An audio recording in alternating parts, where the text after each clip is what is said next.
Mr. Eggplant presents... Hey guys, Tyler here, and thank you for checking out this video. We're back here doing some more Mythic Plus action in Season 4 of Dragonflight Mythic Plus, and I'm back on my Marksman Hunter, and this time we are taking on the Nokhud Offensive. This is one of those keys that we haven't seen since all the way back in Season 1, and this is going to be a +8 timed key, and we did manage to two-chest this one fairly easily. So this was done for week 2, so it's going to be the Fortified and Entangling week, and we're going to do a kind of a segmented pull here at the very beginning. We don't pull them all together. Maybe if we were a little bit healthier we could, but we just want to make sure and pull them nice and steady, and then if you are one of the DPS, obviously you want to make sure and avoid those arrows as much as possible. And then I am just doing a huge DPS drop right here. I got up to like I think 1.4 million or so. I am still in the process of gearing in this video, so my item level is 506, and for the entire dungeon I ended up doing 500k DPS on the dot. And then I do have my 528 Neltharax bow. It wasn't quite pumped up to its max yet, and I do have the Neltharian's Call to Dominance at 522, I believe, in this run.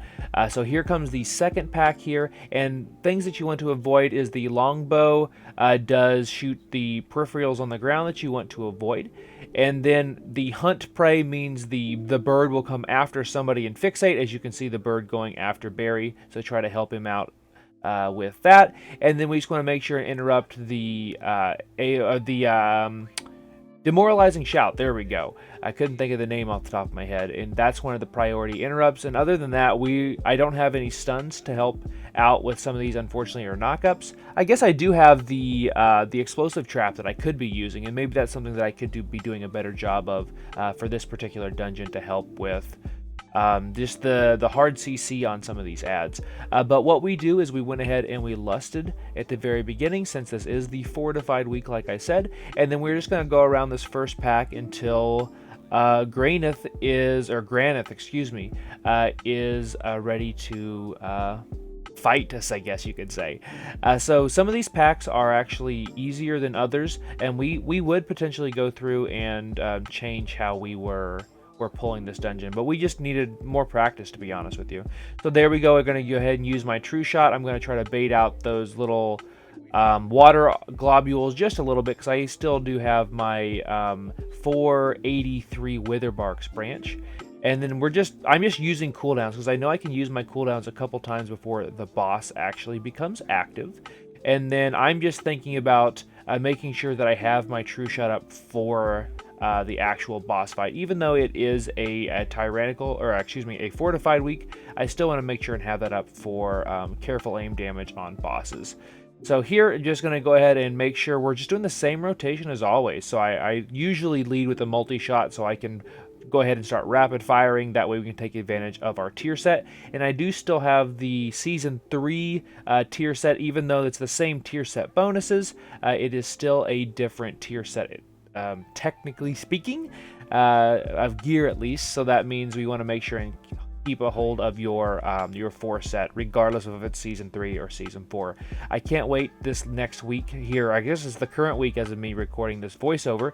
That way I can upgrade to the Season 4, give myself so much more health. The amount of stamina is actually crazy.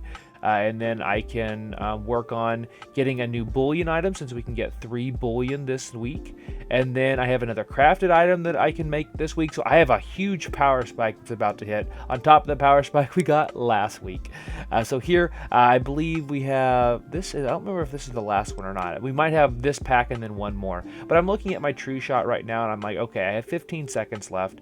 So I know I should probably hold it if I am getting ready to go on and fight a boss. But if the boss is going to be active next, you can go ahead and, or I should say, if we have another pack, you might be able to go ahead and use it there. But I did get hit with the 2 bleeds. I had Galakron and Cowpow come to my rescue there. That thing absolutely hurts. And there, Barry immediately gets the double charge as well. And then we were also trying to figure out if the charge picks the farthest range person. We weren't able to to officially check that 100% because the enemy died, but we are definitely going to try that in the next key just to see if we can kind of manipulate that a little bit. So, alright, so we did go ahead and get all of the weapons are available. I will be the one using those weapons, and here comes Granyth. So here, I'm going to go ahead and use all of my cooldowns here, and I'm going to screw it up because I was apparently tilted like crazy. But there you want to use like a tar trap or have some sort of CC out for the saboteur to make sure that they do not get over to the crossbow, or the crossbow, why not, the dragon killer lance. There we go. So there, I'm going to go ahead, as soon as it becomes available, I'm going to go ahead and use that lance, and then go ahead and just continue to do damage to the boss. Had a really good burst, but I know I could definitely do a lot better there, as I get a help from a friend there in the form of Cowpal helping me get over to the correct lance. And then just going ahead, and we really want to hold your explosive shot and your volley for when the saboteur is up, as well as the boss. That way you can get those double hits. But here comes the lance. Send the lance that way, and then we're already at sub 50% on the boss.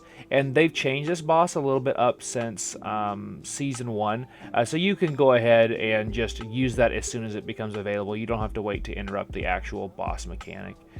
So I did use my binding shot that last time. The saboteur has been getting a little close, a little bit maybe too close for comfort to some of these lances, but that's a-okay. So we're going to go ahead and send again, so we're at 33% on the boss, and then we have, I think, probably one more lance. We're doing a pretty good job of getting a lot of good damage on the boss. Here comes the saboteur again, and like I said, this one's pretty much a rinse and repeat. As long as he doesn't one-shot you, there's not a ton of damage going out right now, so as long as you don't get one-shot by that right there, and you don't let the saboteur dismantle like they just about did, was a really clutch knock up there. I'm pretty sure that was glitch on Balakar Khan. As long as you don't let that happen, you should be a-okay on this boss fight. So is it just above 10% now, and I'm already looking at True Shot. So I'm like, okay, do I need to send True Shot? Do I want to go ahead and wait on it as I throw down the binding there and I use my explosive shot? I'm not able to cleave on both, unfortunately, but we are going to use this Dragon Killer Lance to kill this boss. Down goes Granyth. There we go. So jumping on the mount, and we're heading over to the next area, which is the storm area. So over here is where we're going to be using our next lust, and the next boss is going to be the Raging Tempest. This boss can be pretty difficult. It really makes sure that everybody is trying to use their defensives correctly, particularly on a tyrannical week, and then making sure that you don't have marksman hunters in your group, because you know we take so much damage, but making sure your healer can stay on top of everything here. But here I know that we have big pulls ahead of us, so I'm going to go ahead and send everything here and see what kind of damage that we can dish out. So what I should be doing here is cleaving off of the totem. I am not doing that, so you don't want those totems up. That's definitely something that I can do a better job of. I'm going to go ahead and grab one of those orbs there. It makes me do 5% more damage. I guess the totem was already dead, so maybe I did do all right. But we have the name mobbed there. There's several different name mobs, and they are basically what's keeping the boss contained there in the middle, and we do have to basically clear out this entire area. They have a surge, as you can see there, a storm bolt that needs to be interrupted. Just if you see something, arcing strike, that's something that I believe hits the tank. I'm not entirely sure on that one, but we just want to make sure you can just get as many interrupts as possible, and I am actually cleaving on the totem this go around. So you will notice in this dungeon in particular, for whatever reason, I wasn't using my disengage to get out of my my roots thanks to Entangling. I don't really know why I did that, as I just get absolutely annihilated there. There's one of my main cooldowns, defensives, and also my potion there. And then Zaft's going to go ahead and bring the rest of the pack we were just fighting into the next pack. This pack does take a little bit of time because we had used a lot of our cooldowns. You could definitely feel the entire group itself didn't have a ton of cooldown, so here I'm going to commit my turtle because I'm probably dead there, but luckily I am not. Alright, so looking at my cooldowns, I have about 20 seconds left on True Shot. I want to see, hey, can I use True Shot one more time before the boss? If I think yes, and that's kind of where you get a good feel for your dungeon and how your group pulls it, I would say you just send it on the next pack, and then, because you still have one pack, or technically 2 packs, and then there is the 2 ads that are going to be on the way down to the next boss. So I have True Shot up now, and I'm not going to send it exactly right now, but I do know I want to use it on this next pack. And I did forget to mention, just looking at the group itself, so we have Zaf tanking for us. We have 2 evokers, so we have the Preservation variety and the Og variety in Galakron and Cowpow, and then Barry is on his Boom Cannon, doing a really nice job. It's really good to have Barry back for keys this season. So there, I'm going to go ahead and throw everything down. So the volley went down, the explosive shot, then True Shot, then rapid fire, aim shot, rapid fire, aim shot, and we do crazy damage. Do I hit 2 million? I don't think I actually do. I think things died too fast. I think I got up to like 1.96 million, and that's, I do have my AUG buff, so I can't say that I'm not getting Omega buffs, but I would love to see what PI would be like in some of these keys. I know my buddy Bo over in my Discord, he's been posting some really crazy DPS meters, so shout out to Bo. He's been doing a really amazing job on his Marksman Hunter. I think he's like 520 item level and just absolutely kicking butt. So we really do a great job of, not defensively of course, but we do a really good job of scaling with all these secondaries we have, since we usually don't have this much secondaries even at this point in the expansion, unless maybe you have corruptions back in season 4 of BFA. And so we're just finishing up this last named ad that's going to be around to then go ahead and spawn the boss. At this point, I'm looking at my True Shot and knowing I want to have True Shot up, not necessarily for pull, but I wanted to have it up for the burn phase when we have all of the orbs. Because you can stack orbs up to 10, and then if you're just going to be doing, I think it's 50% more damage. I believe it's 5% per stack. So definitely important. Should have done some interrupting there. I did not do that. You could always do a better job of using defensives, purging with there's some shields that we need to purge off of the storm elementals, and then also just making sure that I'm using my interrupt, my binding shot more, and my my tar trap. That's always something that I try to do better each and every time I jump into one of these keys. And so looking at my buffs up there, I have 6 stacks of Call of Domination, and I have 10 stacks of my Windrunner's Guidance. So I know I'm going to have an extended True Shot. I probably should be tracking that with a Weak Aura, but I've already got enough buffs that I'm tracking. So I'm not going to commit my True Shot just yet. I'm going to go ahead and attempt to grab some orbs. That did not work out, but that's not a problem. And then... so we're just going to go ahead and grab as many orbs as possible, do as much damage to the boss as possible. So I have 6 orbs, and they do last 20 seconds, and every time you grab one, it refreshes the stack, and I should be purging the boss, and I did not. So I just noticed that. So there, I'm just going to drop everything. I wish I had volley up for this, so that way I could be spraying volley while I'm doing all this extra damage. And I need to do a better job and really learn how to make sure I keep my 10% or my 50% damage buff as long as possible, because it's going to drop off right here.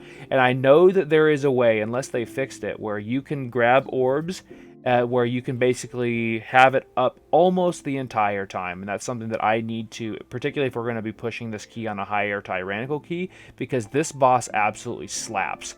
I should be purging there. He has... Yep, I did not purge it at all, so that's kind of on me. There's a lot of stuff going on in this fight, it's heavy movement too, and Marksman doesn't typically do well with heavy movement, but it's definitely better this tier with our tier set and having so many more rapid fires that you can use on the move. And also on this fight, if you guys are unfamiliar, if you hit the orbs with these big circles, they become like little bombs, if you will, and then you lose out on having that bonus damage. So at this point, everyone is just trying to play goalie basically, and extend the buff as long as possible, because it gives you a healing buff, I believe, and a damage buff depending on your role. I guess I'm not entirely sure on the healer thing, but I'm assuming that that's the case.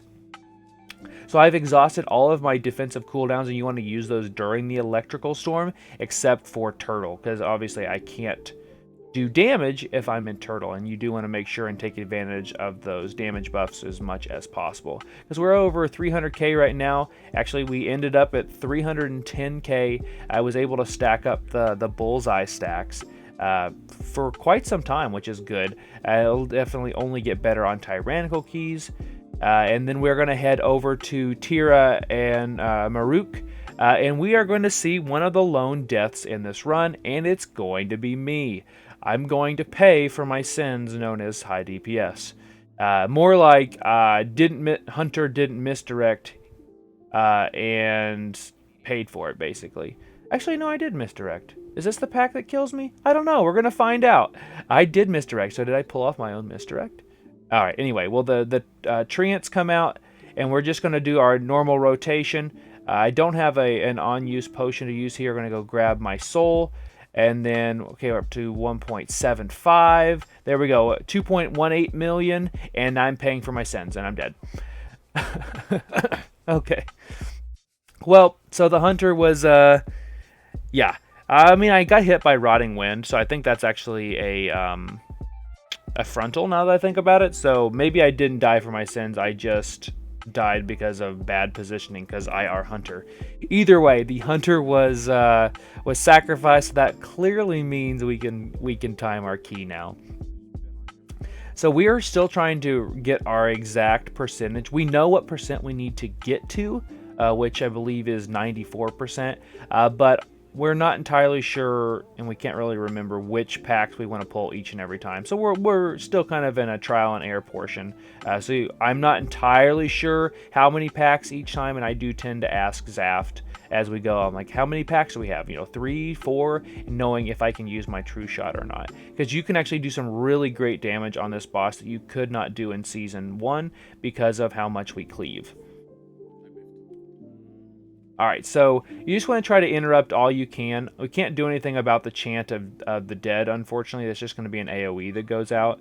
But whenever you lose your spirit, you do need to go grab that Shatter Soul there. Because if you don't, I believe it's a 30% damage loss. As I think you do 30% less damage whenever you don't have your soul. So always important to keep your soul. So we're just going to be chaining pulls as we go here. There's a lot of interrupts and there's a lot of frontals. So I'm going to help Zaft out with the pull here. And then here comes volley. We're going to commit the true shot and then just keep moving. Luckily, the rotation might be kind of awkward initially, but you'll pick it up very, very quickly because it's literally just throw everything. So if you have all of your cooldowns up, sometimes I will go multi-shot rapid fire to get the volley going, but then you can just go explosive shot, death chakram, volley, true shot, and then your rapid fire, aim shot, rapid fire, aim shot.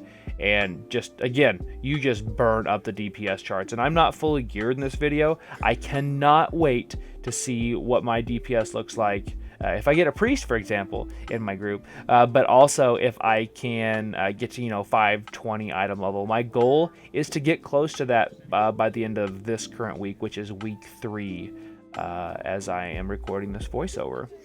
So other important information to share with you guys, I had said it already, I am a 506 item level in this run, and I am using 2 blue silk lining, and my uptime was 69.7%. On that. That means I had 1,800 mastery up for like over 70% of the dungeon, which is more damage for us. So we're again trying to get to 94% for enemy forces, so we're still got about 20% to go. And then we had, speaking of the lusts, I had kind of forgot to say that at the beginning. We lusted that first pack, we lusted Raging Tempest, and then we're going to lust Phase 2 of Balakar Khan, which is the final boss dude slaps, but we made really quick work of him. So we were actually here trying to get the neck piece for Barry. It's a heavy mastery neck piece, and we got it. So I am, it's kind of a spoiler alert, but I mean, if you're this far into the video, you're probably going to watch till the end, which I do appreciate, by the way. We did manage to get him the item he was after, so always a good feeling. Now if I can just get that pesky Iridius fragment, I've seen it drop twice now, and both times the person wasn't going to use it, and they couldn't trade it, because Blizzard doesn't understand the difference of item level doesn't necessarily mean better for everyone mindset when it comes to gearing. So there they did change up how it looks, like what your soul looks like versus others, which I appreciate that quality of life change. So it's a little bit easier to go and grab your soul. Unfortunately, it can put you in like line of sight, because these pillars do give you line of sight issues. But if you're starting rapid fire, for example, I guess it doesn't necessarily matter. So we're at 84%. We only have that one token hunter death, and we're moving pretty quickly. Like the entire group, our item level is 505, like as a whole. So we're not like uber geared just yet, and I'm really proud of our run. We did a really nice job. Then also I'm over 2K Raider IO right now.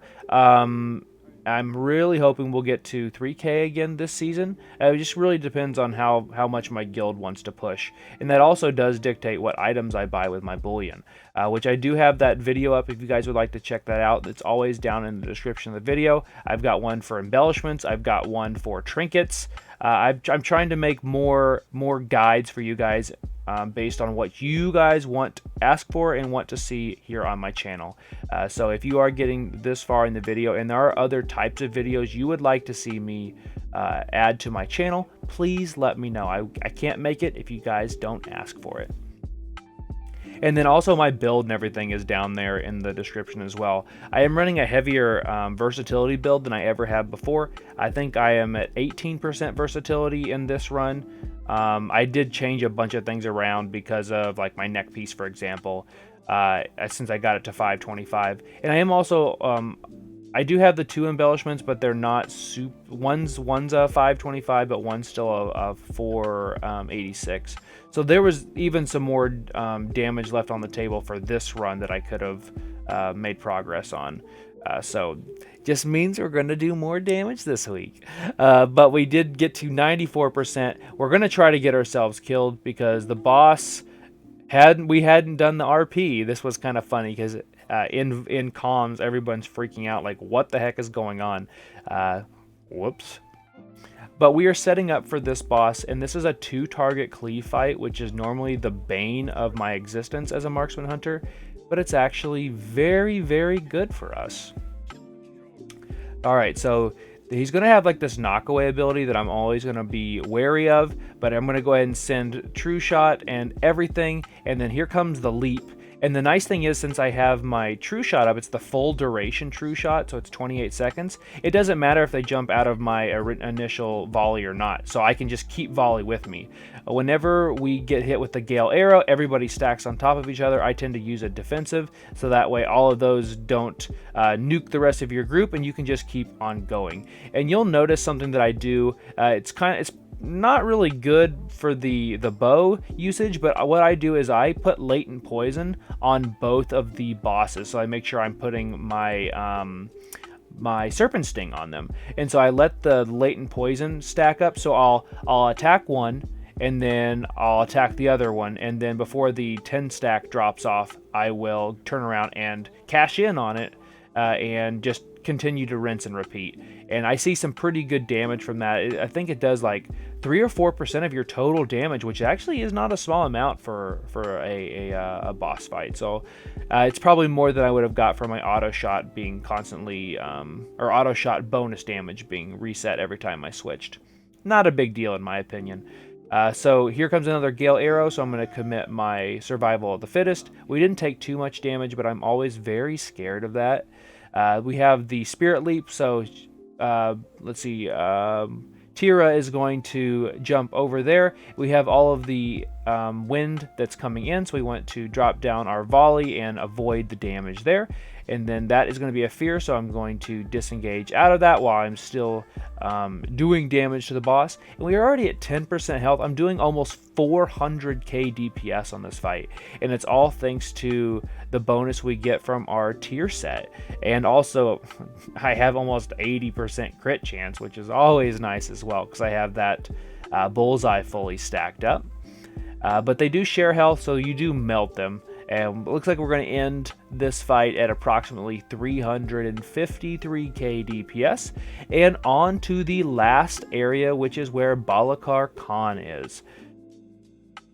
And I'm still kind of unsure about if I really like this dungeon or not. I feel like for some weeks it can be very, very frustrating.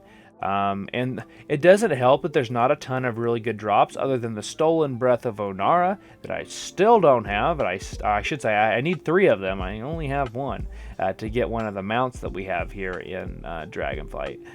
But we have just 2 mobs left to pull before the boss. So this is a fortified week, so I will send my true shot here. Normally I would not, but I also am thinking about, I want to have true shot up for when we lust. I want true shot up for phase 2, which is already going to be halfway through his health pool. So that's something to be kind of thinking about whenever you're deciding if you want to use true shot or not. And that's just me understanding how my group is going to lust, and then also how we're going to do the boss. So we want to make sure that if my group had asked me, hey, make sure you have true shot up so we can get through phase 1 pretty easy, I would do that. But we just needed damage on the boss for phase 2 to get out of that like kind of in between phase, and then to be able to melt the boss once we do get into phase 2, phase 3. I don't know what you want to call it. So I usually consider it phase 1, 1.5, or the transition, and then phase 2. Maybe you guys call it something different. There is a blood curdling something or other that needs to be interrupted. That's the fear. But there's also a purge that I should have been doing and I did not do. But on the Balakar Khan fight, I'm not going to go too crazy cooldown wise. I still have 45 seconds on true shot. But you guys see that rock over there to the left. If you guys are unfamiliar with this fight, if you get the circle around you, you can go on the other side of the rock. That way you can really make the charge much easier to deal with, because he's gonna throw it and he's gonna go charge back to it. But if you hit that rock, or he hits the rock, nothing happens. You don't really have to worry about that. So Balakar Khan is at 75%. We're just kind of all chilling here, making sure that we're close enough to the boss to where when he does turn and does his cone ability like he just did, that you're not out to pasture and dead. You can also use turtle.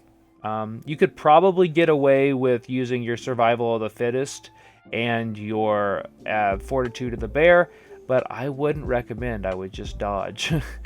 So here my true shot is up, so my gamble is good, and we're going to go ahead and misdirect to Zaft. We're going to go ahead and cleave off these guys. Here comes the bloodlust, and let's absolutely annihilate all of this, because all of these Stormcasters has to be dead before we can get officially into phase 2. Have the circles on the ground, and now we're just going to start melting Balakar Khan. And I believe it's either at 55 or it was at 60, and we just got him to 55 is when he transitions. So he is melting very, very quickly. As you can see, a fully stacked up true shot is very nice, and you can do a lot of damage there. So here comes the magnetic spear. So it's going to pull to us, but we're just going to disengage back, and we don't have to worry about it. He's going to rush to it just like normal, and that does do a lot of damage. So if you are the player that is getting picked, make sure you try to use a defensive that's not turtle unless you absolutely have to.